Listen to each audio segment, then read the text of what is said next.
Hello, Sagittarius, Sun, Moon, Rising, and Venus signs. Kamusta kayo? Sana po ay nasa mabuti kayong kalagayan. Welcome back po sa Star Tarot. Kung bago kayo rito, welcome din kayo. Thank you sa inyong support. I truly appreciate it. God bless you all. Sag, paunang mensahe ninyo, Two of Swords in Reverse. Ayan, so mayroong anxiety na maaring nararamdaman ng iba sa inyo dito sa Sagittarius, no? You're anxious, you are siguro confused, no? Too much information siguro ang hawak ninyo, kaya kung ano man itong pagdidesisyonan ninyo ay mas lalong hindi ninyo na pagdidesisyonan because nako-confuse na kayo of too much information na hawak ninyo, no? So there is an indecision sa ngayon. Hindi ninyo makita ang liwanag, kumbaga, no? Kaya parang, teka lang muna, diba? Ano muna kayo, pahinga muna ako, no? Yung ganon, sa pag-iisip. We have Three of Cups. There is a celebration coming up, no? Para sa inyo, Sagittarius. Baka meron kayong tagumpay or meron kayong biyaya, prosperity, abundance, or kung ano man, accomplishments or achievements siguro.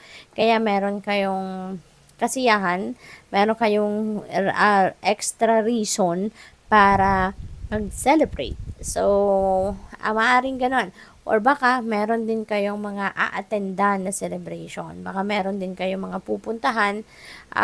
Meron siguro kayong mga invitation din, no, from someone party, or baka sila yung merong mga okasyon na i-celebrate and you are going to attend. So maaring ganon. Merong mga social events, no? Kaya enjoy kayo. We have Six of Swords. Ayan. So, this is moving on energy, no? So, maganda to kasi parang nagtagumpay na kayo na iwanan, no? Or leave behind you kung ano man ang toxic situation na ito. No? Kasi kung anong iiwanan ninyo dito, this is something na hindi na ito nagsiserve ng inyong highest good. Hindi na kayo dito masaya, stressed out na kayo dito. This could be a toxic situation, mabigat ito para sa'yo. Kaya, siguro for the longest time, nagtiis na kayo dito, no? At umasa siguro kayo na baka maayos pa ang sitwasyon. But ngayon, this could be your turning point na baka nakikita ninyong hindi na to, wala na tong pag-asa. Kaya you are moving on. Probably meron din travel ang iba sa inyo rito.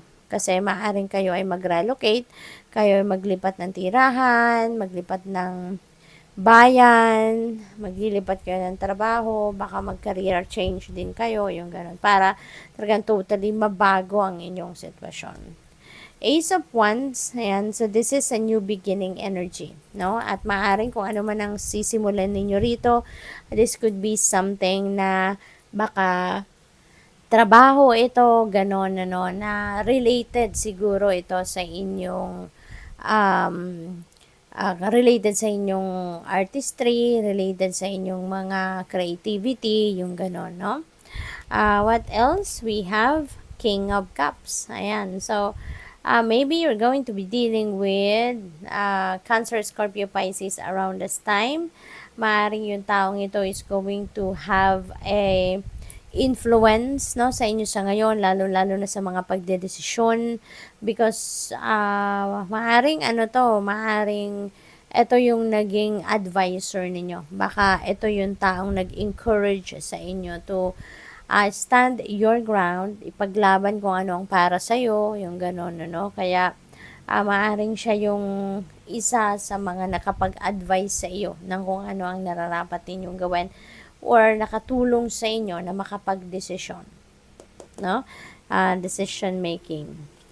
We have Judgment, energy in reverse. Ayan. So, probably, ang iba sa inyo dito talaga, merong desisyon na kailangang harapin pero hindi nga kayo makapag-desisyon, no? So talagang gulong-gulo siguro ang isip niyo because you're feeling down, no? You're feeling down, maaring sa dami ng hawak ninyong impormasyon, parang lito na kayo at hindi nyo, pagdating sa katotohanan, 'di ba, minsan mahirap tanggapin ang katotohanan. So siguro in denial din kayo, no?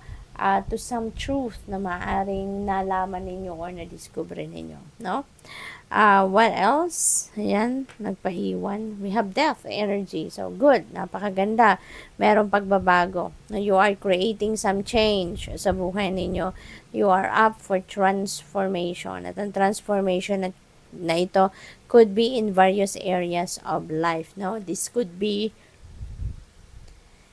in different areas, no? Baka sa trabaho, sa karera, may mga pagbabago sa relationship, sa pamilya, maaaring may mga bagong opportunities, yung mga ganon, no? So, this could be in any area of life, but definitely, meron kayong sisimulang bago, meron kayong iitsapwera na. You are leaving something behind you na. Kasi, kumbaga, ano na yun, old na, tapos na, baka hindi na yun nagsiserve ng inyong best interest, kaya you are ready to to let it go, no?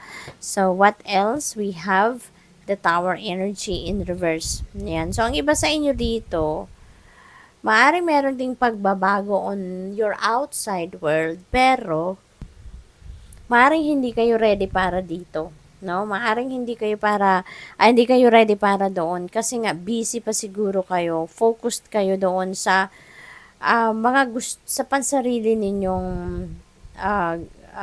pagbabagong gustong gawin, no? Maring merong mga changes sa trabaho, may mga changes sa negosyo, kung meron kayong kasosyo, maaaring ganoon. So, maybe you are resisting the change sa mga sitwasyon na yan because maybe you are focusing on your own ideas, no? Meron kayong gustong baguhin, on your own, so maaaring yun ang focus ninyo muna. Kaya, kinokontra muna ninyo or hindi muna ninyo ine-entertain yung mga ibang pagbabago na gawa ng ibang tao, no, na merong direct impact sa inyo. So, good luck. Thank you for watching. Love and light. Namaste.